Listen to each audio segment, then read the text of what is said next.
It was a still, golden morning in the grand mansion of Victor Langston, a billionaire renowned for his iron will and unyielding pride. The soft light of dawn spilled through tall French windows, dancing across marble floors and glittering chandeliers that hung above like silent observers. Victor had everything: power, wealth, respect. Yet peace had long abandoned him. He had built his empire from nothing, his fortune stretching across continents. But in doing so, he'd forgotten the warmth of a simple smile. His world revolved around contracts, control, and one rule: trust no one. But that morning, as he lay on the couch feigning sleep, his purpose wasn't business. It was a test, a quiet trap to reveal the truth about a girl who intrigued him more than he liked to admit. Her name was Clara, the new maid. She, soft, spoken, and almost invisible amidst the bustle of the mansion. Something about her unsettled Victor. Maybe it was her silence. Maybe it was the way she cared for his paralyzed mother. Gentle, patient, full of compassion. Or perhaps, it was that she never once met his eyes. If you believe in kindness, second chances, and the unseen power of goodness, take a moment to like, comment, share, and subscribe to Stories of Kindness. Because today's story will remind you that sometimes, the quietest hearts hold the greatest strength. That day began like any other. The faint scent of lilies drifted through the halls, and the grandfather clock struck 8.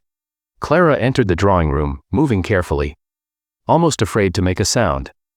Her uniform was neat but a little worn, her hands trembling slightly as she began dusting the table near where Victor pretended to sleep. On that polished surface lay several crisp 100 bills, bait deliberately left by Victor. He'd heard whispers that someone had been stealing small amounts of money.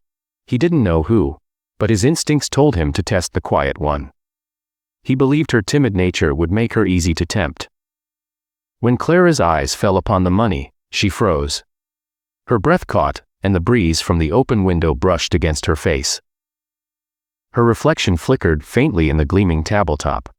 And for a moment, Victor could almost sense her thoughts racing. He kept his breathing even, pretending to sleep, waiting to see what she'd do. What happened next, however, pierced the walls around his heart. Clara slowly gathered the bills, not to keep them, but to straighten them carefully, before placing them neatly in the center of the table.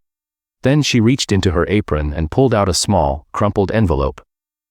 It looked old, the edges worn soft from time. She hesitated, then laid it gently beside the money. Her hand lingered there for a moment, trembling, before she whispered something too faint for Victor to hear. Then, quietly, she went back to her work. When she finally left the room, Victor sat up and reached for the envelope. It was addressed simply, for Mr. Langston. Inside were two things: a folded note and a faded photograph. The note read, "Sir, I found this money yesterday under the couch while cleaning, but I wasn't sure who it belonged to. I'm leaving it here so it can be returned properly.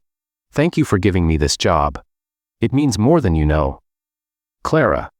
The photograph showed a young girl, no more than 10, lying in a hospital bed holding a teddy bear.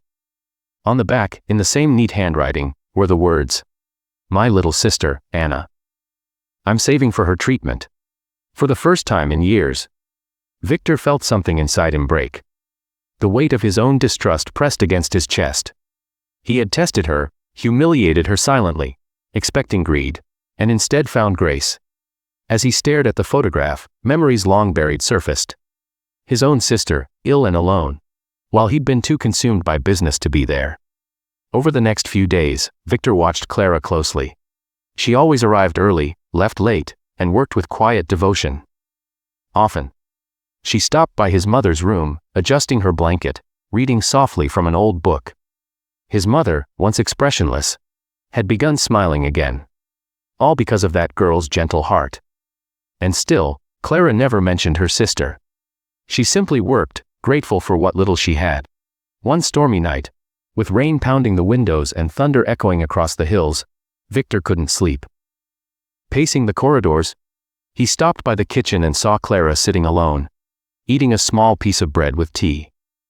The way she gazed at the lightning, half afraid, half awed, reminded him of himself as a child, before greed had hardened him. Something in her innocence stirred a change within him. The next morning, he called his accountant.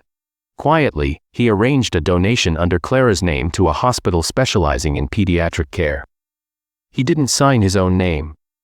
He wanted her to believe it was a miracle, not charity. That evening, when the hospital called to tell her that her sister's treatment was fully funded, Clara broke down crying in the hallway. Tears of joy, not sorrow. Victor watched from the shadows, unseen, feeling something inside him finally begin to heal. The next day, Clara came to work with swollen eyes, but the brightest smile he had ever seen. She moved with a lightness that filled the mansion with warmth, humming softly as she worked. Victor couldn't hold back any longer. He called her into his study and confessed everything. How he had pretended to sleep, how he had doubted her, and that it was he who had paid for her sister's care. Clara didn't speak right away. She simply looked at him with tears in her eyes and whispered a soft, heartfelt, "Thank you." It was the most sincere gratitude he had ever received. In that moment, Victor finally understood. Kindness isn't weakness. It's the courage to remain pure in a world ruled by greed. He realized that trust doesn't come from power, but from humility. From that day on, the mansion felt different. The flowers seemed brighter, his mother laughed again, and the air carried a warmth that had long been missing. Clara stayed on, not just as a maid, but as part of something greater. A quiet reminder of humanity's enduring power to heal and transform.